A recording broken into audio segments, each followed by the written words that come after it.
नमस्कार, मैं हूं अंकुर और आप देख रहे हैं सत्यहिंदी.com। आइए एक नजर डालते हैं अब तक की सुर्खियों पर। अफगानिस्तान में अफगान सेना और कट्टरपंथी संगठन तालिबान के चरमपंथियों के बीच चल रहे संघर्ष में तालिबान ने बड़ी कामयाबी मिलने का दावा किया है। तालिबान ने शुक्रवार को ट्वीट कर कहा है कि उसने कंधार पर कब्जा कर लिया है। अब वह इस मुल्क की राजधानी काबुल की ओर बढ़ रहा है। एक स्थानीय निवासी ने न्यूज़ एजेंसी AFP को बताया कि तालिबान का यह दावा सही है और अफगान सेना यहाँ से पीछे हट गई है। कंधार अफगानिस्तान का दूसरा सबसे बड़ा शहर है और रणनीतिक रूप से अफगानिस्तान के लिए बेहद अहम है। बेहद खतरनाक माने जाने वाले तालिबान ने अब तक अफगानिस्तान की 34 में से 12 प्रांतीय राजधानियों पर कब्जा कर लिया है। गजनी शहर पर कब्जा करने के बाद उसने काबुल से उस शहर को जोड़ने वाले बेहद अहम हाईवे से इसका संपर्क काट दिया है। तालिबान लगातार अफगानिस्तान में इलाके कब्जा रहा है। इस बीच रिपोर्ट्स आ रही हैं कि अफगान सरकार ने तालिबान को सरकार में भागीदारी का प्रस्ताव दिया है। AFP ने एक सरकारी वार्ताकार के हवाले से कहा कि हाँ, सरकार ने कतर को मध्यस्थ के रूप में एक प्रस्ताव दिया। प्रस्ताव में कहा गया है कि तालिबान देश में हिंसा को रोके और बदले में सत्ता साझा करे। बता दें, तालिबान अफगान सरकार के साथ राजनीतिक समझौता करने के पक्ष में नहीं रहा है।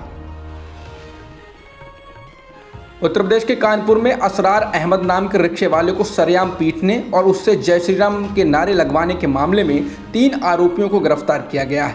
पुलिस के अनुसार राजेश बैंडवाला, अमन गुप्ता और राहुल कुमार को गिरफ्तार किया गया है। इसके अलावा अन्य आरोपियों की गिरफ्तारी के लिए दबिशें दी जा रही हैं। आरोप है कि असरार अहमद को पीटने वालों में बजरंग दल के कार्यकर्ताओं के साथ BJP विधायक महेश त्रिवेदी के बेटे भी शामिल थे, लेकिन पुलिस ने पहले अज्ञात लोगों के खिलाफ FIR दर्ज की है। कानपुर में मुस्लिम रिक्शे वाले की पिटाई और धार्मिक नारे लगवाने के पीछे 9 जुलाई को हुए विवादों को बताया जा रहा है, जब पड़ोस के ही एक परिवार ने आरोप लगाया कि उनकी 14 वर्षीय नाबालिग बेटी से कुछ लोग कथित तौर पर छेड़छाड़ करते थे और जब विरोध किया तो धर्मांतरण का दबाव बनाने लगे। परिवार का कहना है कि 31 जुलाई को BJP के स्थानीय विधायक महेश त्रिवेदी के हस्तक्षेप के बाद पुलिस ने सद्दाम, सलमान और मुकुल के खिलाफ मुकदमा दर्ज किया था। इस बीच बजरंग दल की एंट्री होती है। इसके बाद बजरंग दल के लोग अभियुक्तों के घर पर उन 3 भाइयों की खोज में जाते हैं और जब वो नहीं मिलते हैं तो उनके रिश्तेदार असरार अहमद को घसीट लेते हैं और सरेआम पीटते हैं। इसका वीडियो सोशल मीडिया पर वायरल हो रहा है। इस दौरान पुलिस भी मौजूद देखी जा सकती है, जो कि मूक दर्शक बनी रही। मुख्य बात यह है कि दर्ज कराए गए केस में और न इस मामले से असरार अहमद का कोई ताल्लुक नहीं। ट्विटर ने कांग्रेस का आधिकारिक ट्विटर हैंडल राहुल गांधी के अकाउंट समेत कई नेताओं के अकाउंट को लॉक कर दिया है।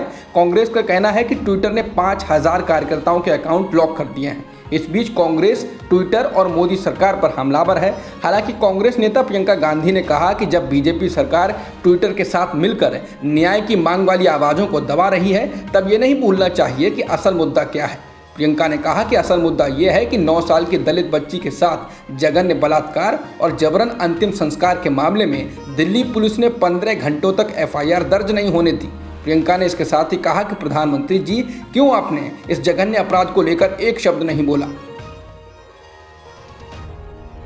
जम्मू कश्मीर के राजौरी जिले में BJP के मंडलाध्यक्ष जसबीर सिंह के घर पर ग्रेनेड से हमला किया गया है, जिसमें उनके 4 साल के भतीजे की मौत हो गई है और परिवार के 7 अन्य सदस्य गंभीर रूप से घायल हो गए हैं। पुलिस के मुताबिक यह हमला रात 9:30 बजे किया गया। बता दें, पिछले कुछ दिनों से BJP के नेताओं पर हमलों की संख्या बढ़ी है।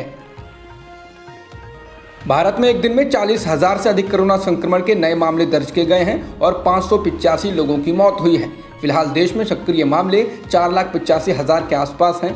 कोरोना के हर रोज दर्ज किए जा रहे केस के मामले में केरल अभी भी शीर्ष पर है। वहां पिछले एक दिन में 21,000 से अधिक मामले दर्ज किए गए हैं।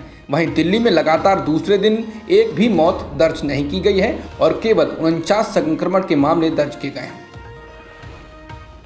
मुंबई में कोविड-19 के डेल्टा प्लस वेरिएंट से पहली मौत का मामला सामने आया है। मृतक 63 वर्षीय महिला बताई जा रही हैं, जो कि वैक्सीन के दोनों डोज ले चुकी थी।